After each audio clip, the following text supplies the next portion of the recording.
ku faraxsanahay guddigii gurmadka ciidamada ama taakuleynta ciidamada loogu talagalay inay isku xiraan bulshada iyo ciidankooda in ay maaragtay nahor tusaaleeyaan madaxweynaha dowladda federaalka maxamed cabdullaahi maxamed farmaajo waxaan leeyahay mudane madaxweyne waa ku mahadsan tahay ahmiyadda aada siisay in aad maaragtay garato runtii ciidanka inay u baahan yihiin taageero iyo dhiirigelin keliya qoriga ay qaataan aanay ahayn ay u baahan yihiin wacyigelin iyo bulshadooda inay ka helaan inay dhiirigelin ciidamadu waxay wax ku qabtaan markay dadkooda ay daba socdaan oo ciidanka biyo laga daba qaado jiidaal loogu tago waxaan xasuusanayaa berigii xoreyntii caasimadda waxaan ahayn gabdhihii maaragtay mar walba ciidanka jiida ugu tagaayay waxaan u geynaynay wax walba hadday noqoto waxaan xasuusanayaa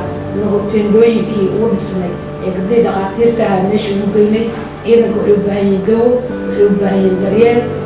waxaan xasuusanaynaa iska daa wax kale isbaandhayska iyo mooska iyo nacnaca iyo xalwadda iyo rootiga iyo kalluunka ayaan u qaadayna marka waxaan islahayn inta ay ka soo baxayaan annagoo jaadkii sigaar ku geynana waan aragnay waxay ay ujeedadeenno intay soo baxaan ay magaalada wax ka soo dooni lahaayeen magaalada maaragtay waxay u imaan lahaayeen bal meesha ugu geeyay haddana haddaan meeshooda loogu tegin la dhiirigelinin waxba ma imaanayso dowladdana kuma filna shacabka la-aanteena dowladdu uma qaban karto anu waxaan aaminsanahay dowladda waxaa shacabkana waxaa laga rabaa baraarujin gaar ahaan haweenka soomaaliyeed meel walba ay joogaan dal iyo dibad waxaana laga rabaa wiilasha qoraxda taagan ee maaragtay dharkoodii ayaga isku ekaadeen oo habeenii maalin loo taagan oo aan ku dul ganacsanayno oo guryaha 3 milyan ugu dhisay hortooda ku gaajaysan oo aan biyaha la siinaynin oo aan lahayn xataa suuliga warkaala soo gal ee maaragtay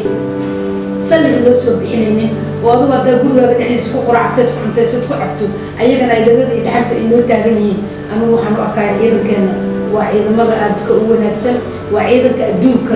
marka la fiiriyo caalamka ugu qiimaha badan leh waayo ciidan dal burburay iyo dadkiisii dileen ee kala tegay haddana dhex taagan ee ka shaqaynayo waxyaabaha aniga xanuunka igu reeba waxaa ka mid a waxaad arkaysaa askarta soomaaliya mararka qaarkood in la dhaleeceeyo wax walba laga sheego laakiin qoriga 15 kun ama 20 kun ku dhawaadka jooga ee silsiladaha ay sidaan oo aanay xamili karin ayna qaadi karin ayuu asoo caruurtiisu dabka aana shidanaynin ayuu qorigaas wuxuu ku sitaa beedka kusida marka ciidanka soomaaliyeed anu waxaan aaminsanaynay yihiin ciidamo aada u qiimo badan askariga waa wadani idaacadda waxaan ka dhegaystaa mararka qaarkood codka ciidamada askariga waa wadani waxaa dhalay wadani wuxuu dhalayaa wadani marka ciidamadeenna aan garab istaagno ciidankeena aan gubaabino gabdhaha waxaa laga rabaa baraaburadii gabayadii iyo dhaqaalaha haweenka soomaaliyeed meel walba ay joogaan maanta lacagtu ayagay ku hartay ragaalna waxay ku maqan yihiin siyaasad annagana waxaana laga rabaa dalka dibdhiskiisa horumarinta waddan aan haweenkiisu wax fahamsanayn kama baxo dhibaatada iyo colaadaha annagu waxaan rabnaa dadka soomaaliyeed ee wada dhashay meel walbay joogaan gaar ahaan gabdhaha ku dhaqan gobolka banaadir 17 degmo haweenka ku nool ee caasimadda ku dhaqan hadday noqon lahayn xildhibaanada labada aqal hadday noqon lahayn kuwa ganacsatada dhaqaatiirta waxgaradka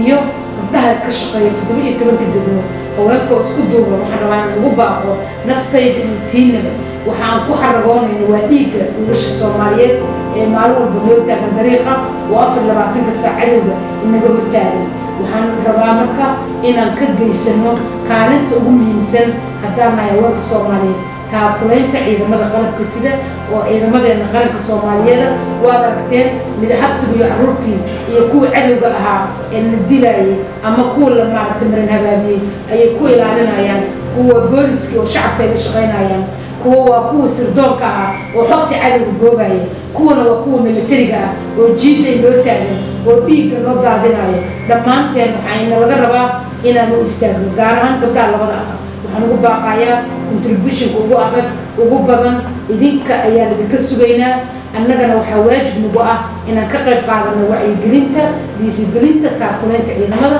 guddigana waan u mahad celinayaa meel walba ay joogaan shaqada hadda ay qabteen inta yar ay dhisan yihiin oo walow ay maaragtay dhacdadii xanuunka badnayd ee 14 Oktoobar iyo 28 Oktoobar ay dibdhac weyn ugu keentay waxaana laga rabaa dhammaan bahda saxaafadda Soomaaliyeed ee miidiyaha ah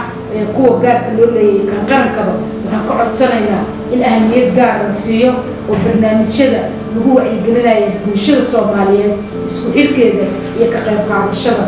prime ministerka waxaan ka codsanaynaa in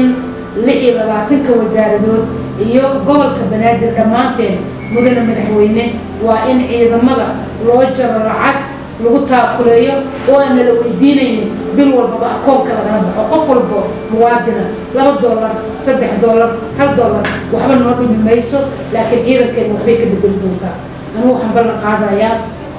intay naftu ugu jirto inaan ciidamada qalabka sida ee Soomaaliyada qaranka ah ee noo dhimanayo inaan garab istaagno habeenii maalin horena waa la shaqeynay haddana waa la shaqeynaynaa gudoomiye waxaan ku faraxsanahay inaad xafiiska haweenka gobolka Banaadir aad ugu soo booqataan idinkoo danaynayo doorka haweenka Soomaaliyeed inaanay noqonaynin la'aantood waxbana aan qaban karin waan idinkaga mahadcelinaynaa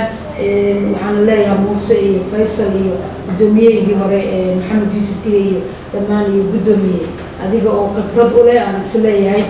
waxaa tahay qof muhiim u ah bulshada inta aad nooshahan u ballan qaaday ummadan inaad u adeegto waxaan ku leeyahay ilaahay dhammaantiin jazaakumullahu khayr waxaan ka shaqeynayno waa wadan kala tegay burburay colaad ragaadisay haddana la rabo in la dib loo yaqleelo Soomaaliya ma dhiman Soomaaliya way nooshahay Soomaaliya iskale horeyaan u socon doonaa